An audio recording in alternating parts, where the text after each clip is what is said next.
Tell me, where are you?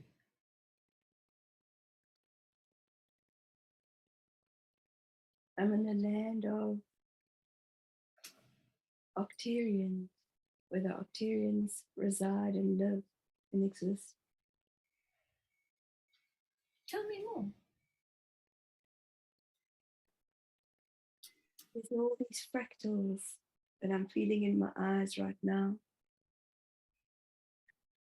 They look like pieces of paper that are small pieces of glitter, but that are blowing, but pieces of paper that are flapping.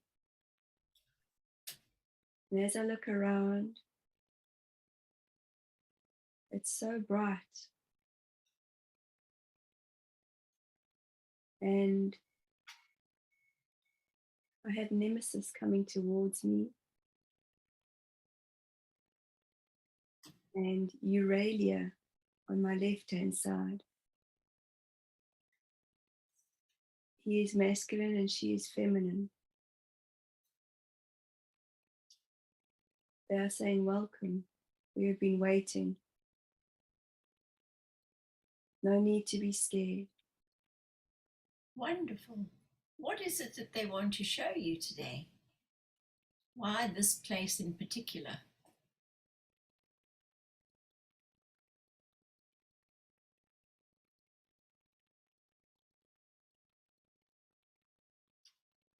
They're saying that I've joined them to gain forces, to gain strength in myself and my cells. But Uralia is saying this is more about humanity and what the messages that we need to pass on towards humanity, they need to share with humanity today. Lovely. So what is it that they wish to share for humanity? What does humanity need to know? The time is letting go. The time is letting go. The time is letting go. And she's saying that as we are letting go, time is of no presence anymore. Many of us are finding that we are caught up within moments where we wonder or have pondered on where the day has gone. And that is where they show me the black and white papers. They're saying that the black and white is symbolic of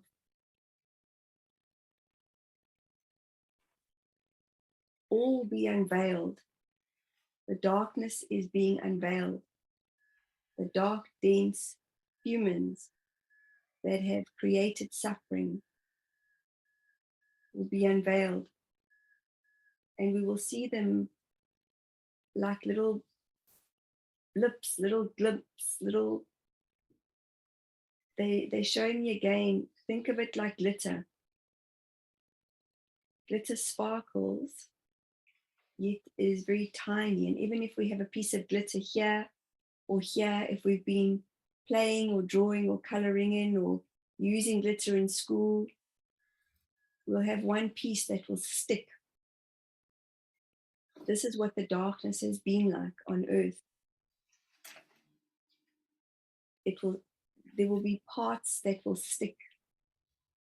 But in the letting go, we have to know that the light is revealing the veil.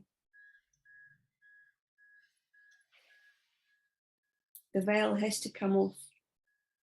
And they're showing me it's when we get married many years ago, even now in these times, women wear the veil, the net over their faces. And as they get to the front of the altar, the veil is taken off. And then the veil can be put back on again, but they want me to keep the veil off. That's why they got me to wear white today. This is going to be a very pure message for humanity. So as the veil is coming off,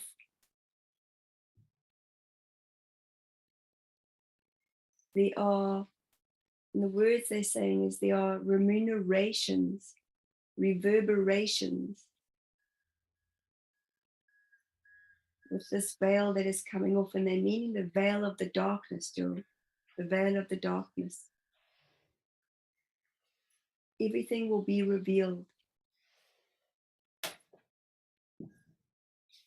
So everything that humanity have been questioning, is that what you're saying is going to be revealed? Correct, yes. Then, is there a timeline for these revelations?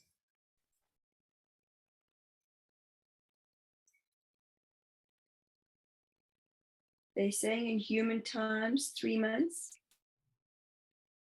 November, December, January 2023, there will be a massive explosiveness of some sort.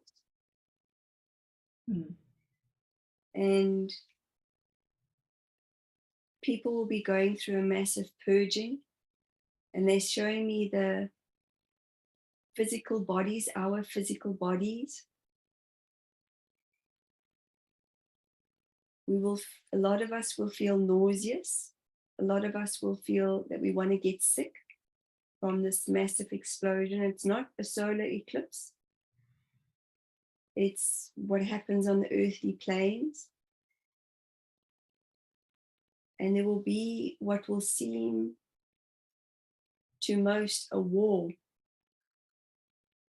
Not a nuclear war, a war between different countries. There will be fighting between different countries. And they're sharing this information as they want us to be prepared. January 2023 is a big turning point for us as humans. And then they're taking me to August 2023. There'll be a big sense of calm. 2023 is a very big year for all of us. So we must be prepared. And be prepared. Correct. So when they talk about being prepared, how would they wish humans listening to this to prepare? What is it that they need to prepare? No more holding on to the dense vibrations of frustration, anger,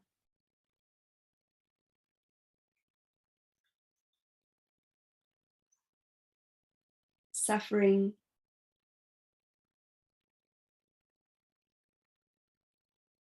It's time to let go of the suffering, they're saying. We've been in suffering for far too long. It's a mass exodus. And how we can be prepared is by listening to our bodies, listening to what our bodies are wanting to chew on. So they're talking about food. As we are light bodies, our bodies don't need lots of food, but yet as human beings, we seem to think we need to eat a lot. So food, they're saying, is a good starting point. And they're saying it's important that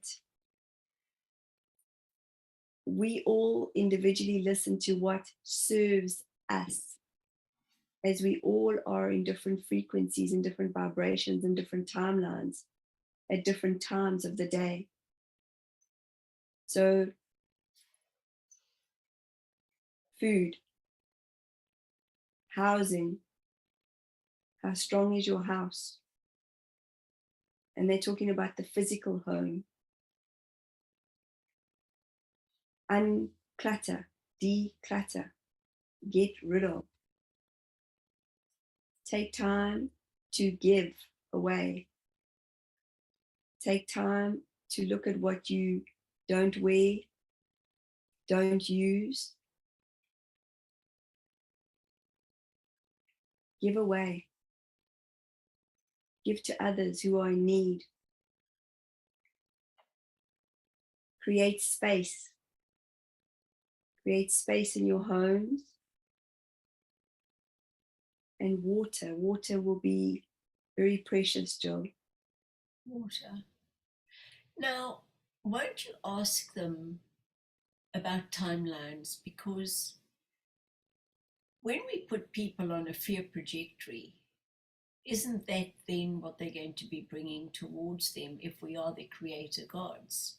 So, is this timeline inevitable, or do we have the ability to change it? They're taking me to boulders. They're taking me to Stonehenge. And here in New Zealand, we have Meraki boulders, which look like pods. They're taking me to the Andes, Egypt, Ireland, the White Cliffs of Doe, Shanghai in China, and Uluru in Australia. And they're saying, as they're showing me all these different spaces and places, there are ships that are landing in these different spaces. They have been for a long time already.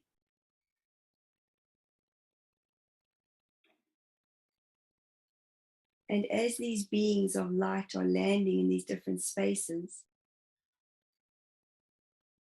there's a different vibration. Some of us might have felt it in the last few days, where we feel that our body has been quivering or tingling. Yes. They're saying that this one has felt it too. And they're saying that the beings that have been in capsules in certain of these places, like Stonehenge, Meraki boulders, beings in the pyramids, there are beings that are going to be showing themselves. And as these beings are coming into the light of the human space, the change will happen and is happening already. And yes, we can flick the switch yet. Yes. It is very important for those to be revealed, those that are of the darkness. It is very important that those that have taken humanity down, that they come out and be shown, as they need to be taken to justice and taken to task for the wrongdoings of what has been happening for the last few years. So once they get exposed, I was then told, or rather asked the question, for humanity, how much love do you hold in your heart for those that you are about to judge? Or perhaps you were once like that yourself. They're saying that here on earth we have what is called a justice system. Mm-hmm.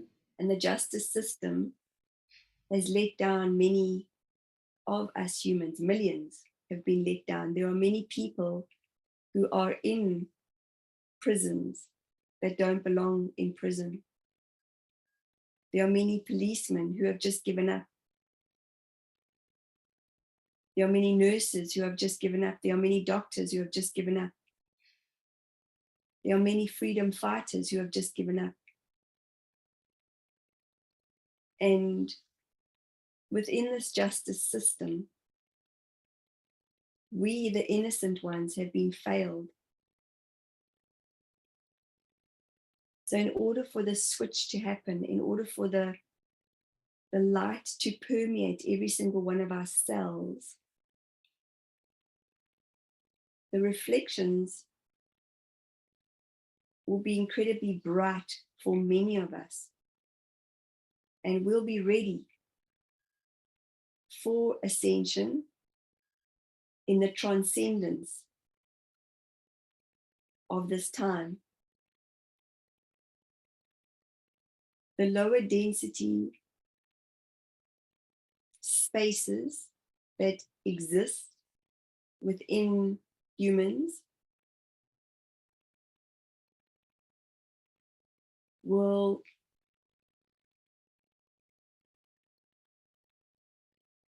throw people off their center alignment.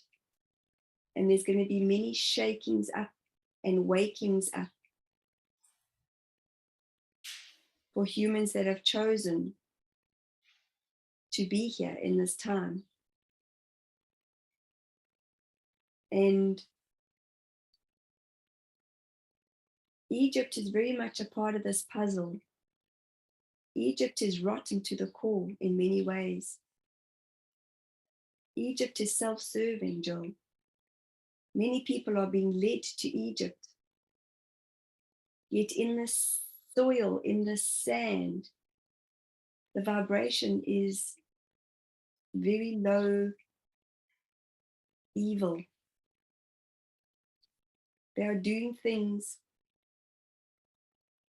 the governments are doing things in that country that is not serving the humans. This is one country that they are mentioning. Yet the vibration of the pyramids are antennas. And many humans are finding, many awakened humans are finding themselves to go back to Egypt. Are they not, Joe? Correct.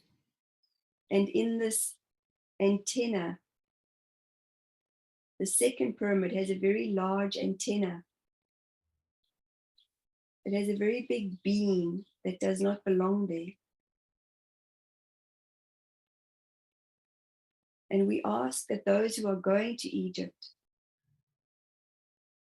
to shine their light, as many that go to Egypt feel they feel permeated in their cells, as they are always being touched and addressed and pushed on and forced on by the locals. And the locals have gotten away with this for a very long time. So we ask that those are going to shine their light brighter and be strong and firm in their no. No, thank you. No, thank you. No, thank you. No, thank you. No, thank you. And the being in the second pyramid is of very low density. And this being will be exposed for what it is in due course and time. It's bringing the country down. It is extraterrestrial that has risen from the tomb.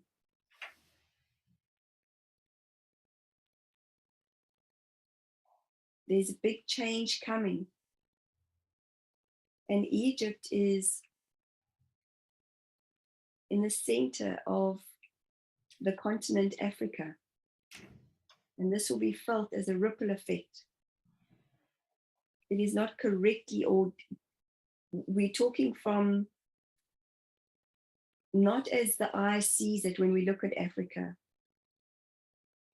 but it is a very core gem within the vibration of what will be shifted in this exposing, Joel. The time is near. So those who are going to Egypt, shine your lights brighter, connecting into the essence of your teams, your guides, your guardian angels, and ask for protection and permeate your light. Send your lights from your heart centers into the second pyramid, as this will help this being to leave. So how long was that being been there for? Centuries, over 400 centuries, no, 4,000 centuries.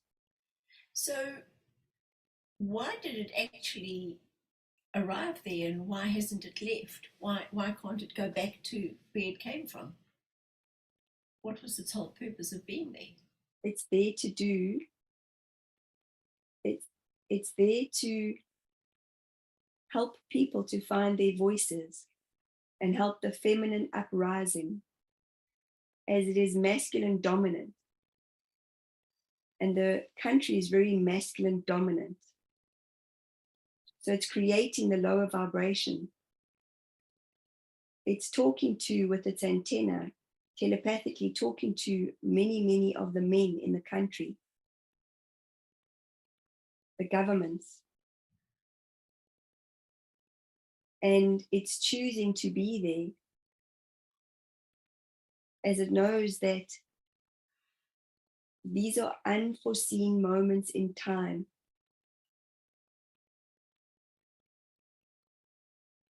It doesn't want to be exposed, but yet we, the Arcturians, are exposing it right now. As the hold that the government have over the people who live there. Hence, there's so much poverty in the country. There's so much money coming in from the tourism, from tourists. Yet everything is about what we can get, what we can get, what we can get.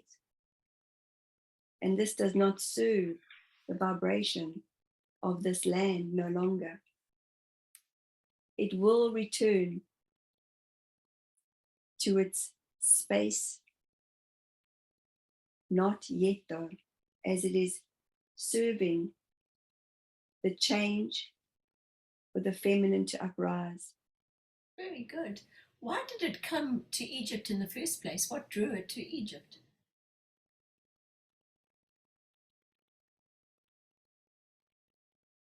The scrolls, it was written in the scrolls on the walls. They show me big pieces, tabernacles.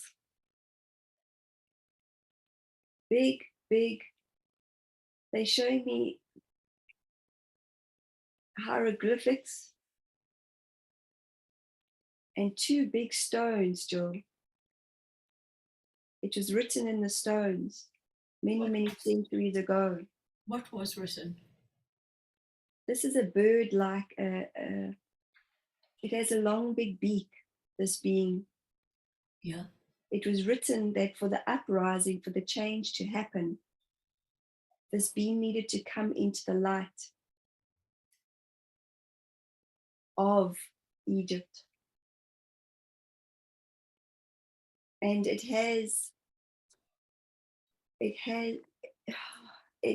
only way they are describing it is like the Grim Reaper. You know, the Grim Reaper that has that big sickle. Yeah, that's correct. The big sickle, and there's nothing. It's wearing dark, and there's nothing except a big beak and this big sickle. And the Grim Reaper is just they're taking me into a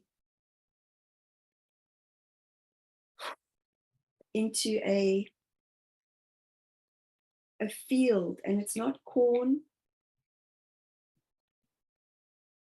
It's it's like big bushes, but it looks like corn, but it's maize. It's maize. They're taking me into maize, and the Grim Reapers just, and they're saying the maize is all the different human beings, and the Grim Reaper is just cutting, cutting, cutting. And that's what's happened, is that in the cutting, which is what happens in the crops, which is what's happening with the farmers, the cutting down and the regrowth, not only in Egypt, but the regrowth is not being allowed. Egypt is pivotal in this time of ascension, and it needs to shift in its vibration. When it shifts in its vibration of more light, everywhere around it, all other countries around it, the war will stop. The Palestinians will stop fighting. The Israelites will stop fighting. These are in the tabernacles. This has been inscribed in these. They're massive. They are energetically, they are two very, very big. They show me they're even bigger than the walls of the tombs. So these just energetic stones, or were they real stones? They once were real. They once were real from the days of the Egyptian gods. Cleopatra. Before that even. But Cleopatra noticed a lot of the dark that was looming. Hence the snake, the serpent. Hence the serpent, Jill, on her crown. And they've now become energetic. They're massive. They're showing me that they darken. These stones have become darkened. But it was very deeply inscribed many, many, many, many, many, many, many centuries ago. And as the energy is shifting and changing around the world, they're showing me as if these, do you know when you pick up sand from the beach, and the sand goes through the hands, and then you pick them up and then they go through your fingers, the sand goes, that's what's going to happen. Everything is becoming smaller. But the energy that they're imprinted with such darkness for these times. And they are showing me the Grim Reaper again, because it is about grim. Many have forgotten over these last few years on the human planet. Many have forgotten the darkness that they've all gone through. Many are still living through the darkness. Many are still feeling the darkness. Many have gone through massive, massive, massive, massive loss still. Time of change is now. Okay. So if we leave that and we go to a question that's been on my mind, is about the quickening. We've been told that the quickening is upon us. Could they let you know, what does it mean, the quickening? That the quickening is coming, it's quite close. They're saying many have been walking around blind with filters on.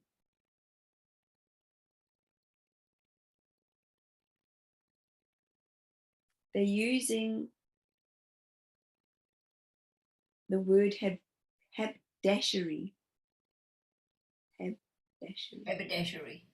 Haberdashery. Mm-hmm. Correct. And when you go into a store that is a haberdashery store, there's many different things in there. Beads, cotton, needles, thread. And you can bring this all together. Many who are gifted and open and have third eye vision and sight can look around the store and put stuff together that will help and not help, that will be creative. Yet the quickening is where time is speeding up. This is what we were saying through Michelle earlier on, where many humans will feel that time does not exist anymore. And the quickening has been affecting many people's hearts energetically, has it not? Mm. It is if the veins, and we're going to take you back to food and source of food. The way food is sourced nowadays is not the way that it was many, many cycles ago. Even the maize, hence we gave you the vision of the maize, the wheat that is being produced. It's genetically modified, Jill. It's not healthy. What is that doing to the bodies? It's thickening into the veins. So this is where we were talking about the quickening. As the quickening is exactly the thickening of the veins, the thickening of the arteries. Hence, many will be experiencing heart attacks, heart disease. And as the clogging is happening within the bodies, this is due to the food that is being created. It is not being grown organically like it used to be. There are parts of the world, and we're showing Michelle where the monks exist, the Tibetan monks. They are blessing the land. They are blessing the universe. They are blessing the soil universally. This is part of the quickening, Jill. The quickening is happening. The quickening is bringing about the thickening. And in order for humans to let go of the thickening within their bodies, it is about waking up and becoming more aware, consciously aware of what is real and what exists. And there is only one thing, Jill, source energy. So when they understand that it's source and they're part of the source, then they'll want purity. So then they won't have thickening if they actually look to see what goes into the food, and then if they see what goes into the actual preparation or processing and making of the food, that's what they're putting into their bodies. So you're saying the quickening is coming closer and closer, which is bringing more and more awareness. Is that people are waking up? People are waking up, and we're showing this one skyscrapers that will be coming down. As these massive corporate companies, as you call them here on earth, what does a corporal do in the army, Jill? Gives orders. Correct. And many of you have saluted the corporate companies and been part of the army that they've been building for many, many, many years. Many of you talk about how much plastic is destroying the earth, yet many still choose to connect with these corporations, these corporals that give the orders. So in the awakening, the change is near. Hence, these corporations need to be held to task. Otherwise, there will be a glitch in the system. Humans like to walk around like robots, Jill. Many humans who are on their phones, on their computers, continuously do not even know how shallow they are breathing, do not even know how unconscious they are. They eat with their phones in their hands. They watch TV while they're eating. They're not tasting their food. They're not preparing their food with a consciousness, with a vibration of awakening. When one is cooking and one is taking salt and one is taking pepper, when one is putting it into the food, one is becoming consciously aware of what they smell. They may taste the food. This is all energy, Jill, as you know. What you're putting in, you are giving out. What you are putting in, you are giving out. So what are you putting in to this body, this pure white light of a body? Great question. I think for so many people it's convenience. And if that's all taken away and it's all that a lot of people know, have ever known, what then is going to replace it? Community, people planting seeds, people growing food in harmony, people talking to the trees, to the plants. This is already happening for some, but there are many who are still unawakened, Jill. Mm-hmm. Hence, we are giving this information as for you and for this one, it may seem simple, but for many millions others, it's not simple. Many of you have been exploited, have you not? Many Yes, of you have so given many. away your power. Yes. But there are so many living in apartments and high-rise buildings. They don't have land. Where are they now going to grow the plants? They can find community spaces. Again, this is the community that we are talking about. So many have wanted to feel safe in their own housing environments, but many haven't felt safe. We have seen that many are living together in one little space. Yet there are things called markets that you're able to go to, or those people are able to go to. And in these markets, others can talk to each other and say, where can we help? There are community spaces that are available. This is working in harmony. Humans have forgotten how to work in harmony, Jill. So they've got to start talking to each other and really wanting a change. Correct. Okay. Well, now I want to absolutely go left field. And Michelle and I were talking yesterday, and she had a dream, and she was actually woken up remembering the word Anunnaki, and it was so strong. What was the relevance of that dream? Why was she actually woken up and had to remember that word?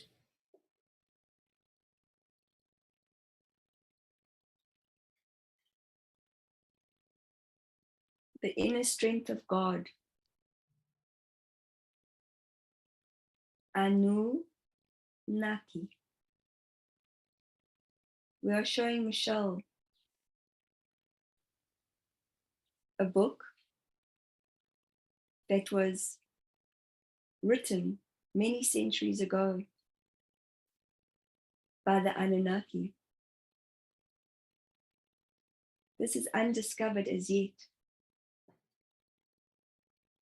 There are many words of wisdom that the Anunnaki want to share. You know this to be true, Jill.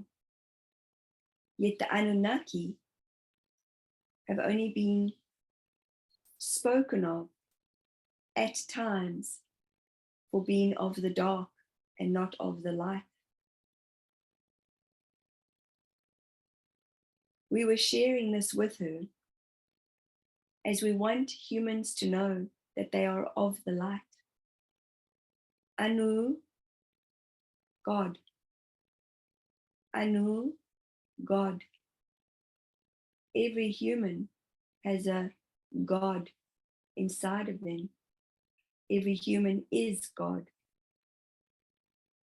Anu, God. God, Anu.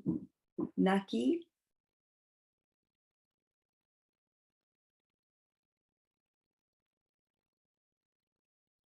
we are showing Michelle. We are not giving her the words of what Naki is about, but we are sharing with her this golden tomb.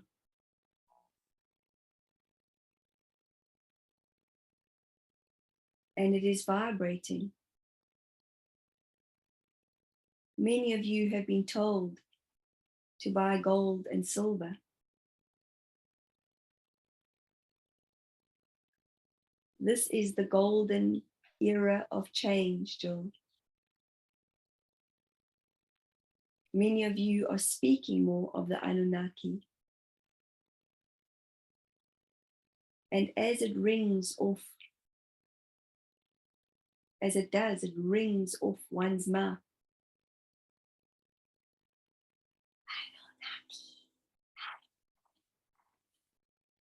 It is very important that humans aren't in fear. This one went into fear of what it was when she researched it. Yet it was a message sent to her. You too, Jill, have the knowing of your inner God. The inner connection is Anu. The outer connection is the Naki. And what we mean by this is we are showing Michelle a masculine and feminine version of two statues.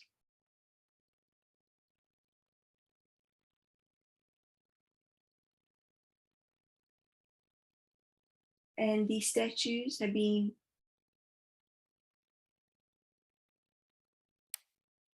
within the time of the change. And they have,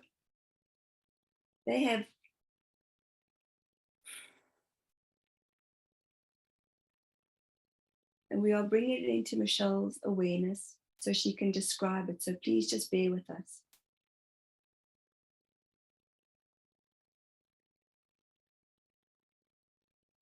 They have horses' heads. And they are over 6 feet tall. And they have spears.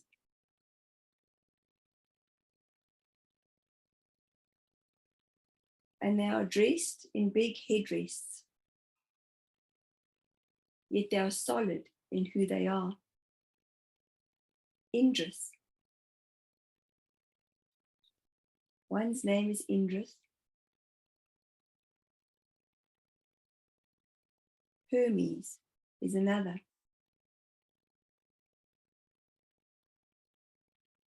And as we are showing Michelle where they come from, they are the gods of change, the gods of war.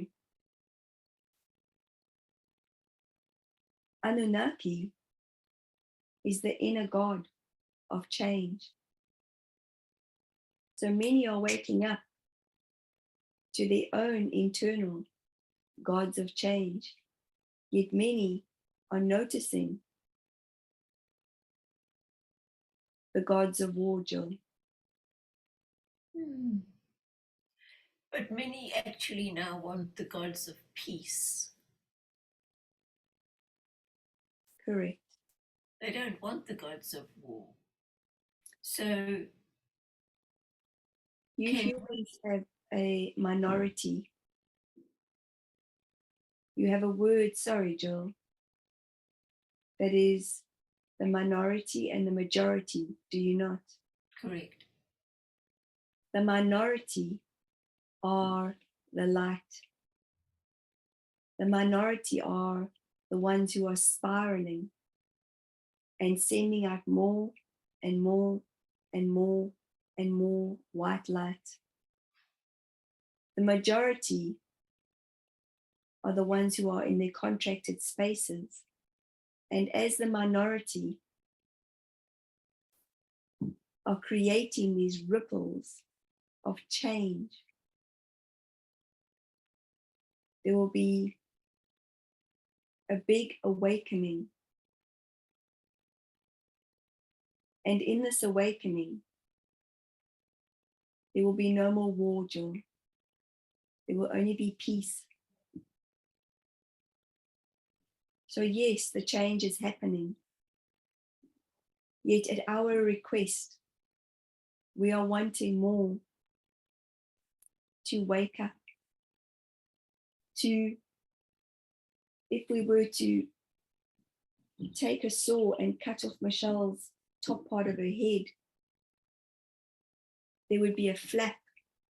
And we want all of this to be uploaded so that the downloads can come in. And then there will be new programmings within the cellular memory of the brain and the cellular memory of the body, and the vibration of Earth will change, Jill. It is changing. Yet those who are holding the light are at times feeling shy to share their light, Jill. You have been one of them, have you not? Yes, that's true. Michelle has been one of them. There are many within your collective that haven't shone their lights bright. And it is now time more than anything to talk about it and to feel it. Talk about it and feel it. Talk about it and feel it. Feel it and talk about it. Feel it and talk about it. Feel it and talk about it. And as the spiral of white light gets brighter and brighter, and the communities coming together get bigger and bigger, there will be what we would term a displacement. Many will feel as if their right leg or their right knee or their right hip will have to be replaced. Many are going through different hip and knee replacements right now, are they not? Yes, why is that? Due to this different displacement of vibrational energy. So many are feeling the different, what you humans term knee-jerk reactions, hip-jerk responses. And notice when we are in this responsive moment, there is no flow, there is no harmony. Rigid. Correct.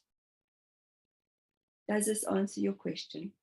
Yes, thank you. And the other one I was thinking about is everybody's talking about the event. Some saying it's solar flash, other people are saying completely different things. Why have so many people got so many different ideas about what this event is all about? Humans need something to focus on, do they not? Yes, they love it. They love the dramatics. Look at the year 2000, the millennium. Everybody was told there will be no electricity. Everything will blacken, everything will become darkened. As much as there was celebration, there was massive fear. And what happened? Nothing. So humans like to get distracted with their minds. There is a newfound searching with many light workers, which we acknowledge and see. Yet for those who are in the contracted spaces they are in, they like their minds to be distracted. So there's lots of information that is being fed to all of you that is incorrect. It is incorrect information. The knowing the truth, the rewritings of the tabernacles will bring the truth of what is. There is no specific event, Jill. There's no specific change in one moment. Everything is frequency, everything is vibration. The quantum field is moving right now as we are talking through Michelle, as you are talking to us. Everything is shifting and changing right now in this moment. Not one thing is the same as what it was when we first started this download. So hence, when we give attention, when we ask humans to put their attention and their energy into something collectively, it creates focus.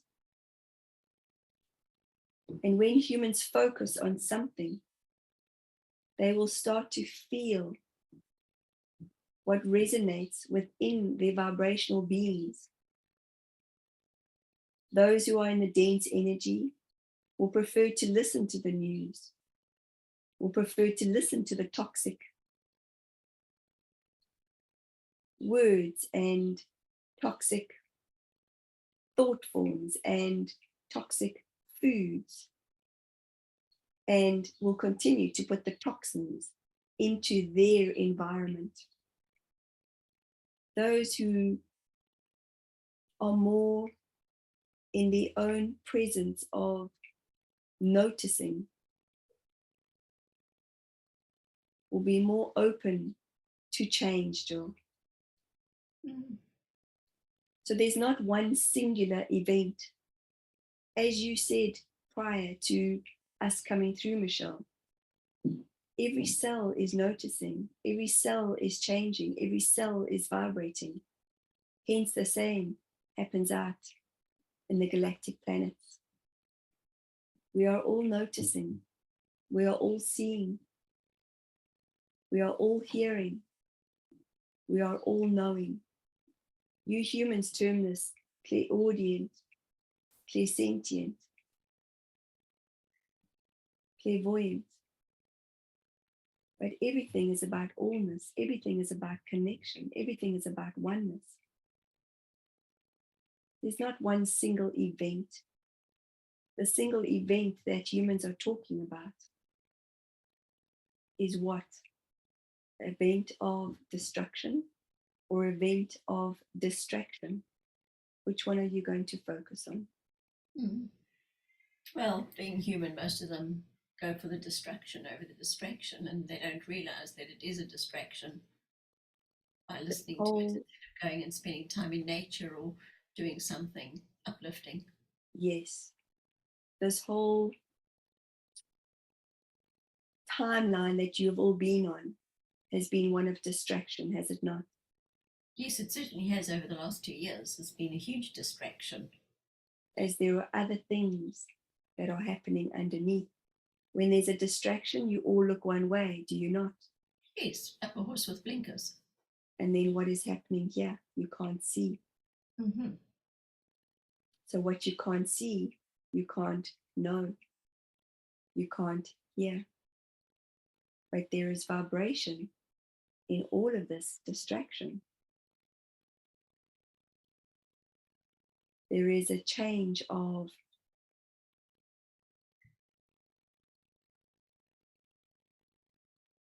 we will say that again. everyone is succumbing to the change.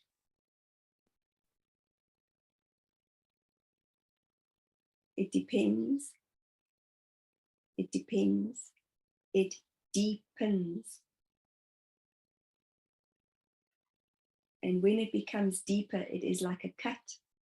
One can surface cut themselves, or one can cut themselves very deep. The deep cut will bring more blood than the surface cut. How much more do you humans want to bleed, we ask? Well, it seems they've got a huge capacity for that. And it's usually the so-called fat cats that do the decisions and make the people bleed. And they themselves are not bleeding. They are just giving the orders. This is a very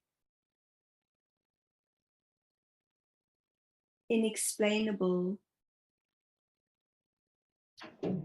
sadness that many humans are holding on to. Hence, we are saying it's time to clean out. It is not time to hold on. You humans have always loved attachments. You humans have always loved and desired things that make you feel good. And notice how we use Michelle's hands. Attachments are held onto. Yet when one lets go, when humans decide and know that they can't take things with them, even in earthquakes, even in tsunamis, even in hurricanes, even in tornadoes, you cannot grab one specific thing, can you?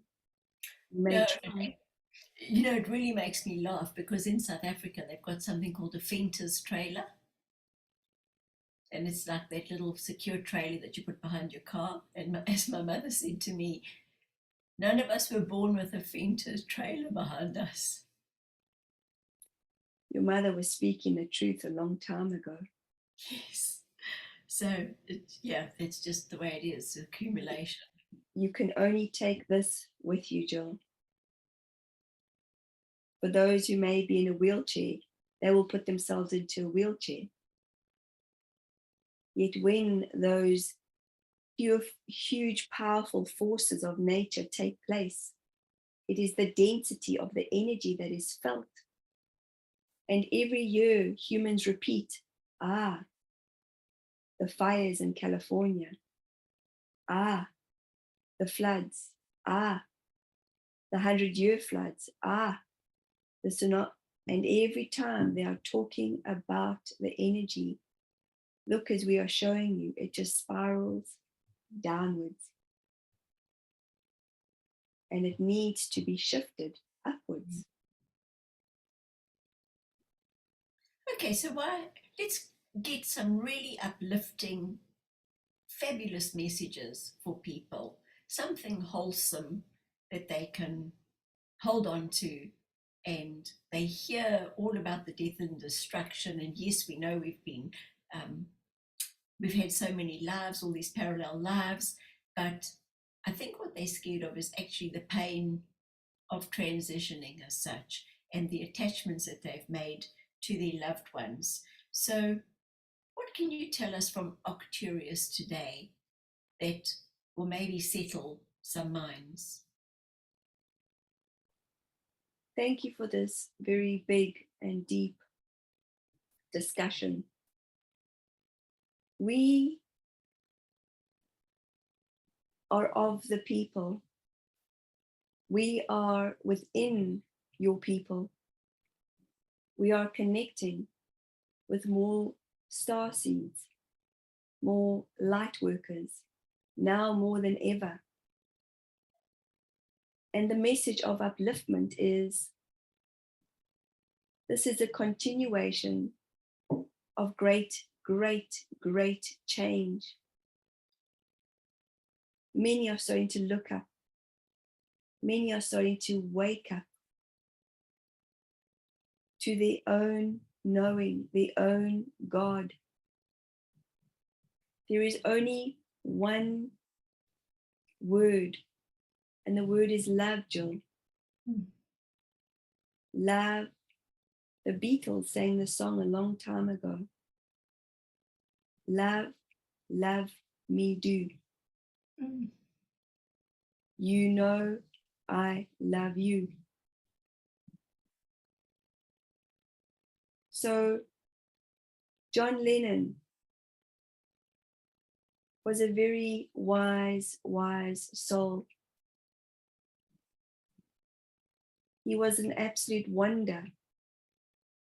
He came to earth way before his time in his human body. And even his song, Imagine All the People. Feel into those words, Jill. So we can get the people to listen to those songs, both those songs, once we've finished with the session.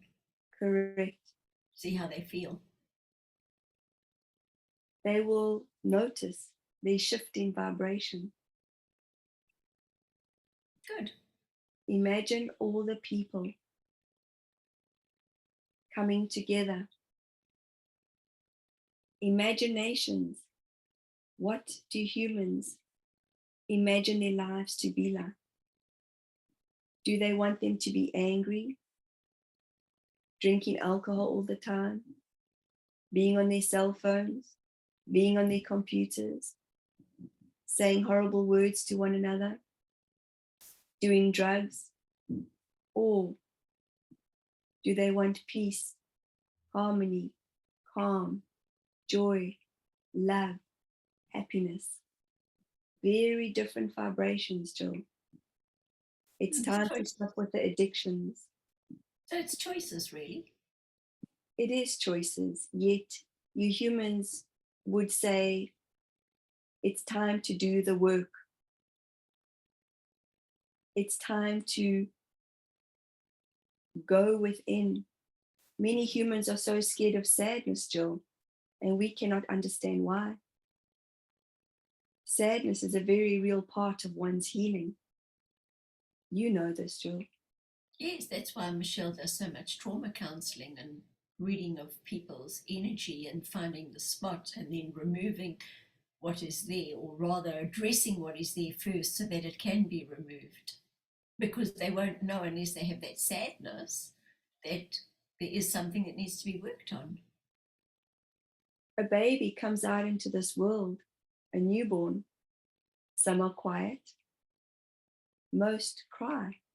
A cry is a sign that the baby is alive and well, is it not? Yes, it's around. Most parents gasp their breaths and wait for that note, for that tune to come out. And as soon as it does, the parents are able to breathe. So hence we say to all of you who are listening, it is time to go within. It is time to allow. The sadness is a moment. It is as soon as one loses another loved one and one's soul leaves the body, the loved one stays behind. The body stays behind, the density, yet it becomes cold over time. It becomes stiff, does it not? Mm-hmm. And the soul leaves, it moves, it shifts, it goes back into vibration. So this is now, and we are very appreciative for all the work that you are doing, Jill. You too have seen into the body systems.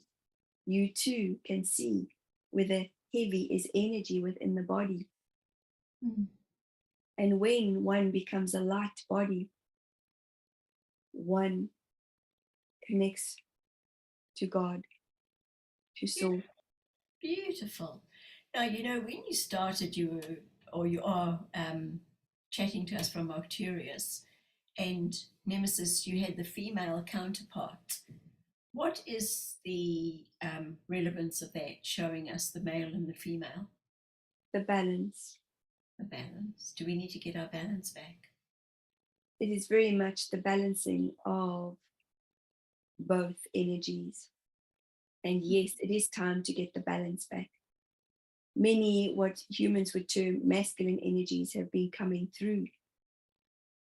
It is the perception of how humans see the energy, is it not? Yes, and I see some masculine energies that are absolutely superb and they're getting such a bad rap. Correct. Like Anunnaki. Okay, Touche, well said, well said. And Nemesis, why do you choose Arcturius? What is your connection with Arcturius?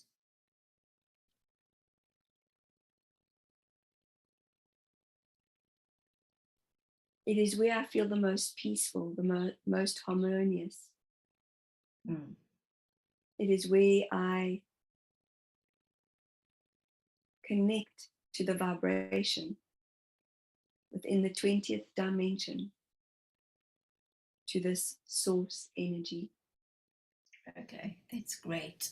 And I'm just wondering if you can come through Michelle now before we end off and maybe allow her to give us some of the vibrational energy from Arcturius, if you could gift the listeners with that, just to help them elevate and remind them who they are. Thank you, Jill. Thank you. We are collectively coming through. May those of you who are tuned in feel this deeply within your soul center.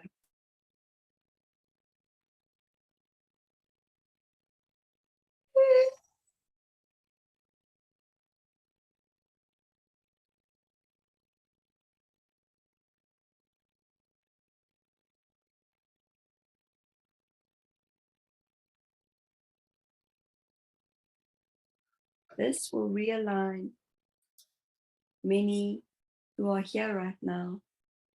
It will recalibrate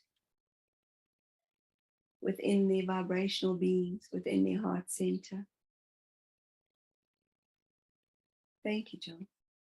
Thank you. Now, Nemesis, what I found so strange about that is I personally only heard the first note and the rest was utter silence, although her mouth was open and there obviously was sound coming through. Why was that we couldn't hear that? Vibration is so subtle, Jill. Mm. Many of you have said this before, where you are dependent on your different senses. Yet we gave one note, the rest was already felt. When one is in peace and harmony, when one is in their light body, when one is in their true essence of who they are, energy is subtle. It is, even though you cannot perhaps hear this, it is subtle. It is felt within the body, within nature. You are all of nature. So thank you for sharing that, as many would come back to you with a distracted mind, questioning why we didn't hear it. Yes, that's what I was thinking. If I couldn't hear it, maybe somebody else couldn't hear it either. Then they'd think, well, what was that about? Correct. Thank you. So, finishing off now, what is the final message that you would like to share for today?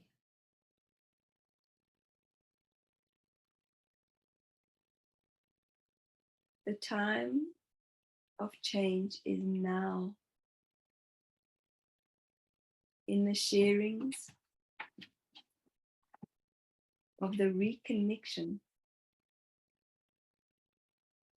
to all that matters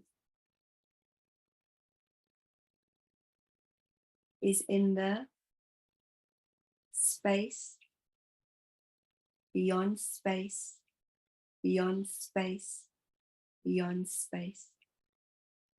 And we give one word, love. Love. Thank you. You know, I've just got to ask that question. So many people bandy the word love about. Oh, I love my new car. Oh, I love my puppy. I love my husband. Oh, I love this food. That the word love has become almost cheapened. It's lost its um, the fullness of what it I think should be. It's almost like I'm wanting another word to use instead of love. How do we teach people what love really is? Right now, we are showing Michelle every single color that you have formulated on earth, that you have seen, that you have put together. This is a vibrational pull. All these colors are coming together. And there's not one specific color, as every single human will think of their favorite color. As if we had to say to you right now, think of a heart. Many will think of a small heart, a purple heart. Many will think of a big heart, a blue heart. Many might think of a red heart, a big red heart. Many might think of how the heart is within the body center. So, in all this intertwining of the word, of the different colors, of the different vibrations, many of you, and you are correct in how you are putting this across, it has become a word that is cheap.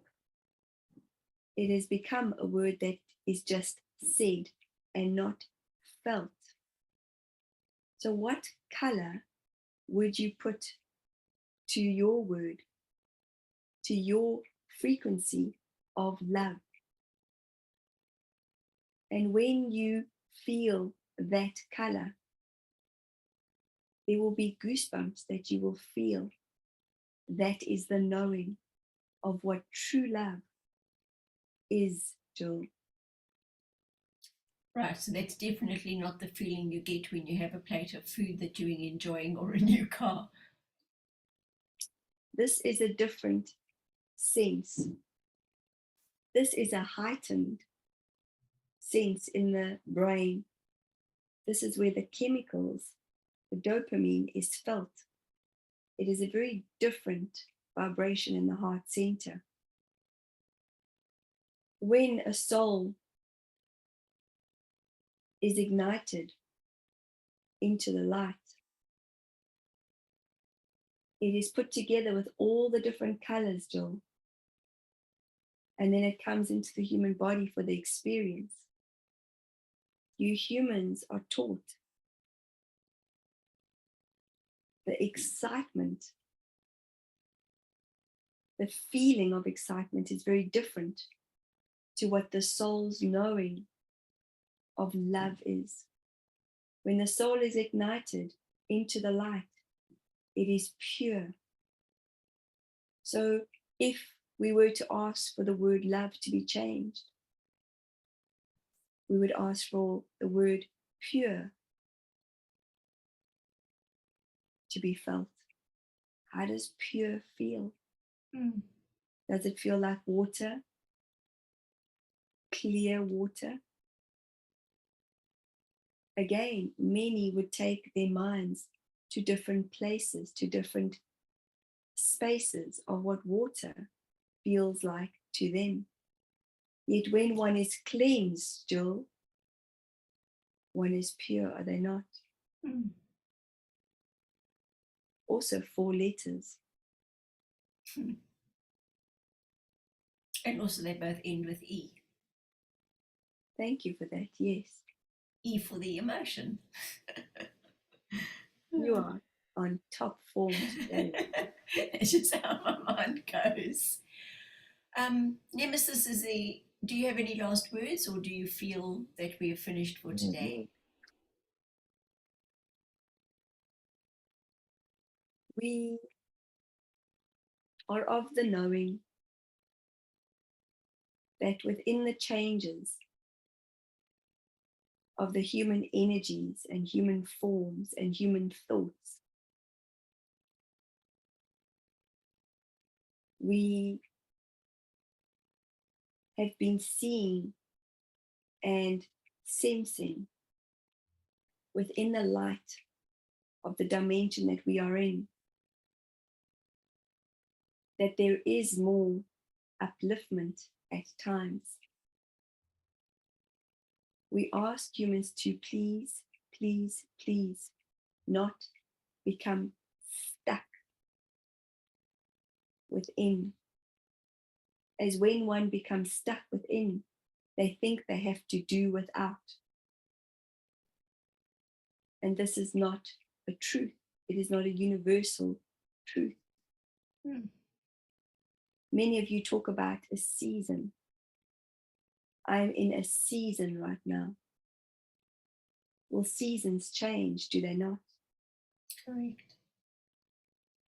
And many different seasons bring many different flowers, many different colors. Many think of winter at times as dreary, yet at times incredibly uplifting, with white snow on the mountains or snow on the ground, which brings the play from the different humans. So this isn't about a season. This is about vibrational tone, vibrational knowing, vibrational understanding, not vibrational overwhelming. It is not in the doing anymore. It is in the pureness of where you are at. Every moment is pure. Every breath is pure. We are clear channels of white light. We are of the angelic realms. And we thank you all. We are noticing in our sharing, there is changes that are happening. So we thank you. We are complete. Thank you very much. Until again, Nemesis. Michelle and I are most appreciative of both of you coming through, and also for the Arcturians. Uralia, Jill. Uralia. Correct. She wants us to remember her name. Yes, it was so close to my Aurelius, and I thought, well, it's almost like the female version of Aurelius Auralia. And I couldn't really remember it, so that's why I said the female counterpart. So, well, this is an important moment, Jill. May we please share? Yes, please do. As many remember how they are driven by being in their masculine energy. So as we come through in the collective, not in one or the other. Yet many will remember the strength of Nemesis. And many in their own universal divination forget that the feminine is equally as strong as the masculine. So what we ask of you humans is, when you greet one another, when you are making new acquaintances, remember each other's names. As a name is a description of who that person has been known to be. So repeat the name. As many of you will say, I don't remember names. I can't remember names. This is not true. Make the time to remember, as that is how you show people that they are important in your world. And as you know, we have no judgment, Jill. We do not carry judgment. We do not feel. Just an observation. Yeah. Correct. Yeah, so, that's great. Uralia and Nemesis, thank you right now. Thank you. Thank you so much. And until next time, much appreciation. And with that, Michelle, I'd like you to start coming back, starting to stretch. That's it. And coming back. And coming back. And there you are. All in your white angelic finery. Sorry, ask that again, Julie. I said you there in all your angelic white finery. Looking like a little angel child. If only they knew. At times. So that was really, really good to know about the Anunnaki, because what I found interesting was when I did the discourse with Alba, and they said that I was Anunnaki, a creator god in Egypt, and I spoke about the handbag. And my little heart was going, oh no, because, oh, you know, Anunnaki. We're always thinking of Enlil, but, you know, Enki being the goody as such. But then my guide said to me, but all come from source. All. The Anunnaki, the Andromedans, Dracos, everything comes from that one. So it's just experiences and interactions, and how are you going to deal with something? And, you know, sometimes it's overwhelming and other times it's clear. Mm-hmm. I mean, I don't know if you go through that. Sometimes you think, well, this is a load of hogwash, and other times it's, wow, this is great. And then other times, what the hell is this all about? What am I doing here? And other times, oh, I'm loving it. Well, you know, it made complete sense. I just remembered about the knees and the hips. How many people have you known or met have had hip replacements or knee replacements? I know at least 10 different people who've had knee replacements and hip joints and, well, hips, whatever they are. I don't know how they put them in, but it's like that actually in that moment, I was like, wow, gosh, you know, and yeah, it's, what did they say about the Anunnaki? Sorry, I can't remember. Did they say that of God? Anunnaki. Anu means God. Ah, wow. Interesting, eh? And I just remember the two beings, and they Oh look, yes, the bird, and then the horse, and Indus or Indris and Hermes. yeah, like I just remember them being strong and Gods of war. yeah, but like solid. Like if they were lead, I would say they looked like lead to me, because it was just interesting how they sort of came in. But you know what the beautiful thing is that, and I think it's important to share this, is that there's no fear.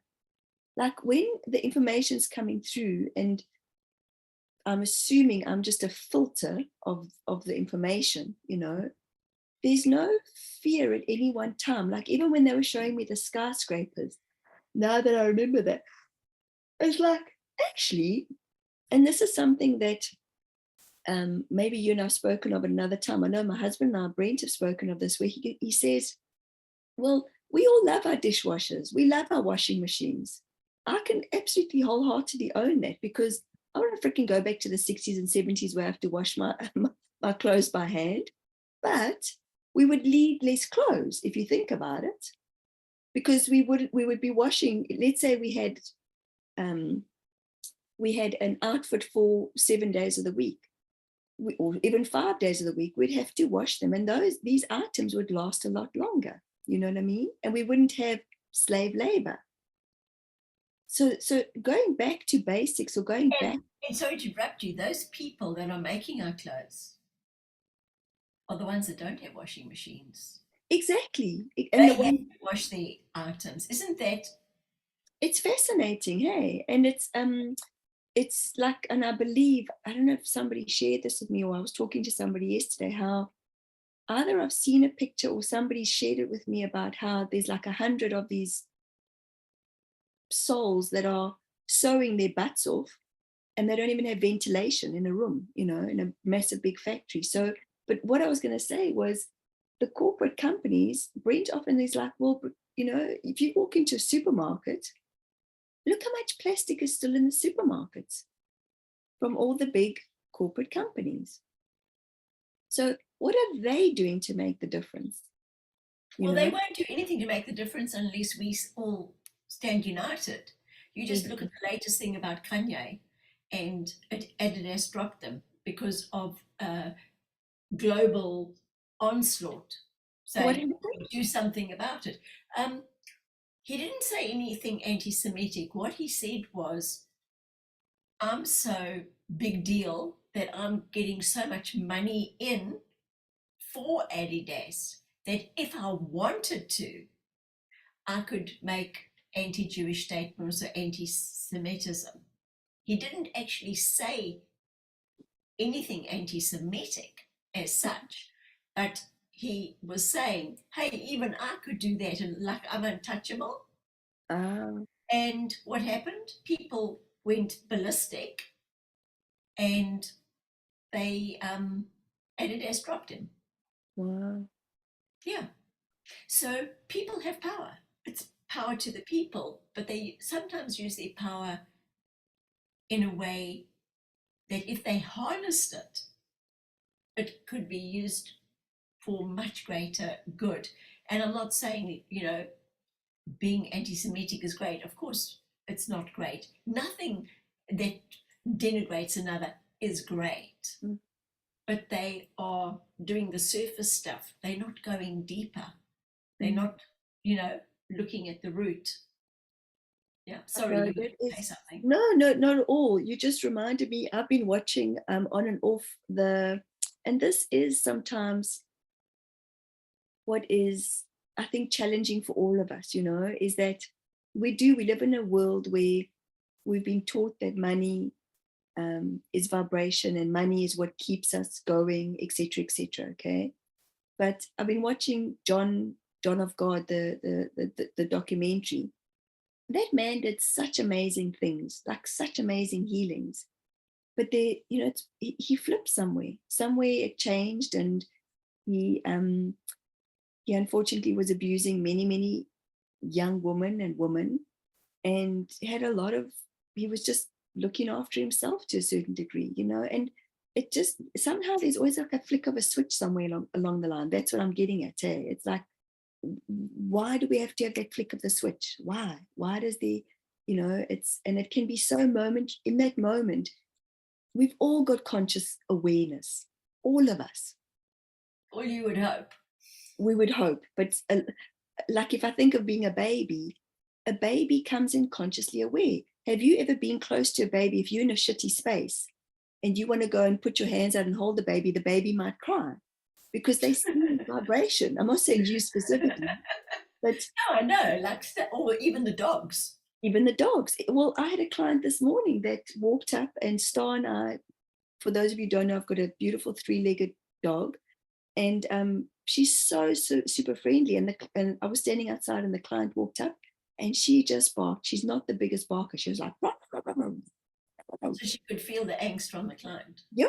And he had a cap on, and he's a lovely guy. He had a cap on, so he took the cap off, and then he went down to a level, and I said, that's good. And then she sort of softened. But I said, wow, what is she picking up on? Because I hadn't tuned into him as such until he came into my room. And he went, yep, I'm carrying a lot at the moment, you know. And he was just in this irked space. He was in this space, which she picked up on. And that's the difference.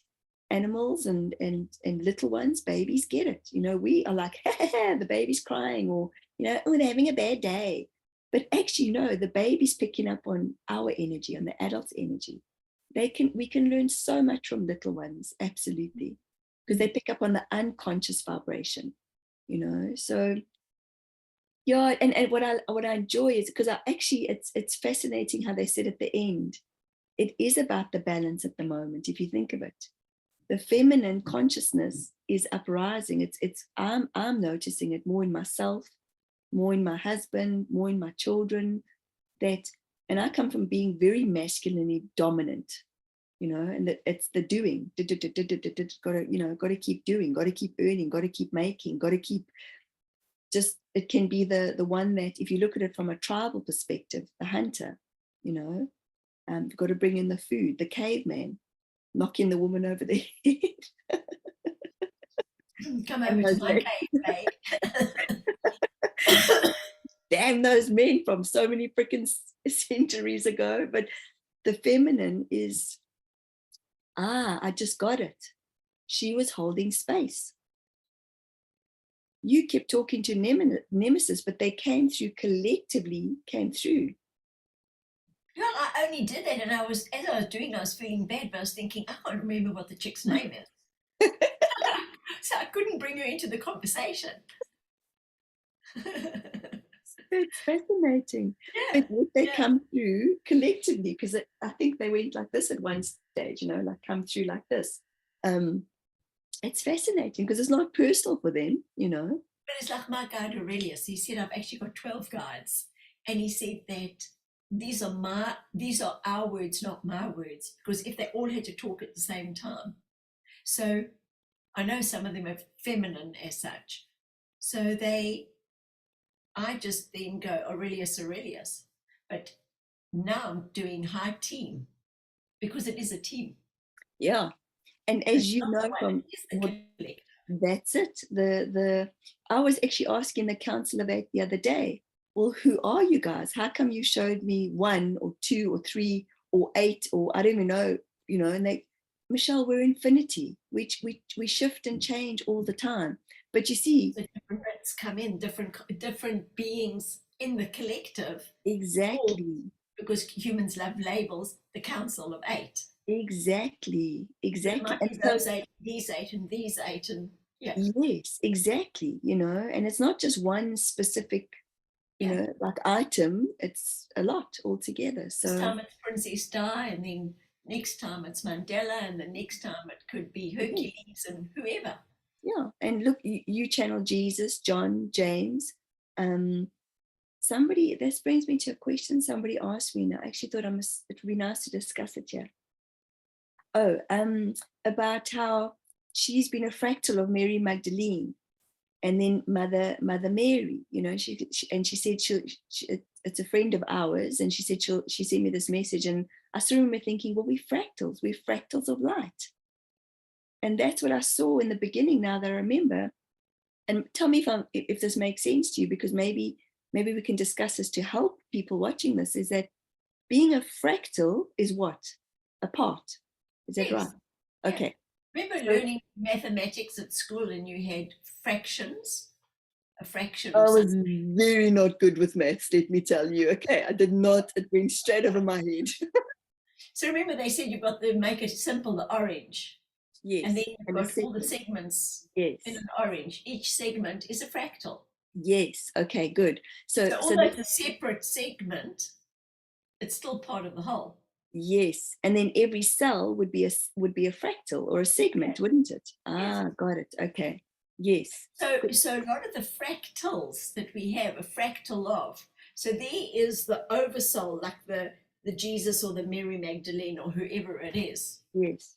So it's like you're taking a sliver. Yes. But doesn't mean you are Mary Magdalene or you are Jesus. And I think a lot of people seem to think they are, but what they're doing is they're having a connection with that energy, a slice of the energy from that being. Okay, got it. Right? Yeah. And they say, oh, but I was on the cross, I was this, I was that, I have to be Jesus. Okay. But they're having a slither of the energy. It's like saying you get a PowerPoint and you put a PowerPoint into a socket, and you're going, I am energy. I'm the whole energy. No, mate, you're the socket. Yeah. Connected to the energy. Sorry, that felt like a deflation, huh? What do you mean I'm just a socket? So that we are energy outputs. That's what they told me. Yes. Got it. We all energy. So we all sockets, but the energy, this is what they're showing me now. They're showing me energy running through homes, right? Mm-hmm. We can go and put our socket in any output, our little thingy, plug it in, right? So we can plug in at any stage to source, because the source is the energy. Mm-hmm. Ah, beautiful way of putting it, for sure. Right? So if you don't plug in, you're not going to receive the energy. If you don't charge your cell phone, it's not going to work for you. Exactly. No connection. Exactly. So all you've got to do is plug in. And how do you do that? Not by being on the outside, not by being like this. Still, the purity, they said, which means clean. Mm-hmm. Go within, close your eyes, find a soft space or right, and then ask for the connection. Show me what it is I need to see. What is it that you wish to share with me? What is it that I need to know at this time? And then you'll get the connection, either as a feeling or a picture or writing. That's how it works. But how do you get the connection if you're not going to plug in to source? So true, eh? Yeah. Simple. Yeah, and it is that connection. It's instantaneous. Yes. It's all. Yeah. And I did that yesterday. I mean, I haven't spoken to them for a while. And then I just thought, wow, I'm crazy. I should see what they've got to say. And then, of course, it was all about choices. So I'll do a little session with it. I'll do a YouTube thingy on what they told me. Well, they're always talking to us, Jolie. That's what I found. They're always talking to us.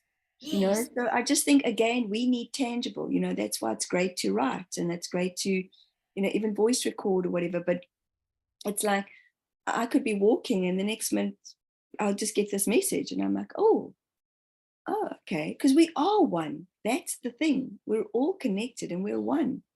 But we're taught separation, aren't we? So those ones that are listening that say, oh, why can't I do this work? Yes, you are.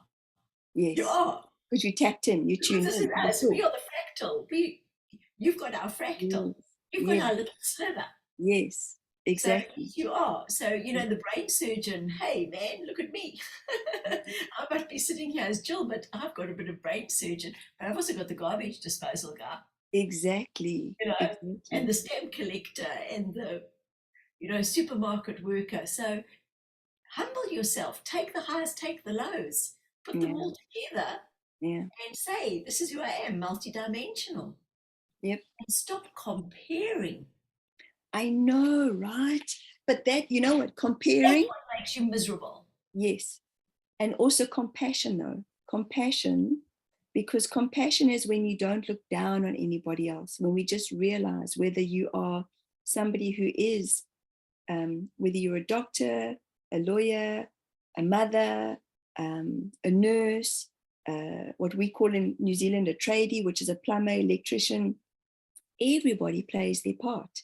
Everybody is connected. Everybody is the same, you know. Doing their part for humanity. Yeah. Where would we be without the ice cream vendor? Yeah. Now that plants trees so that we can, you know, have firewood. Yeah. I mean, it's just like it. You can just go on and on. All you've got to do is look around your home and say, oh, there's a cup. Somebody designed it. Somebody else made it. Somebody else transported it. Somebody else sold it. And now we can use it. You know, yesterday I went to the supermarket and as I came home, I thought, holy heck, I'm so lucky.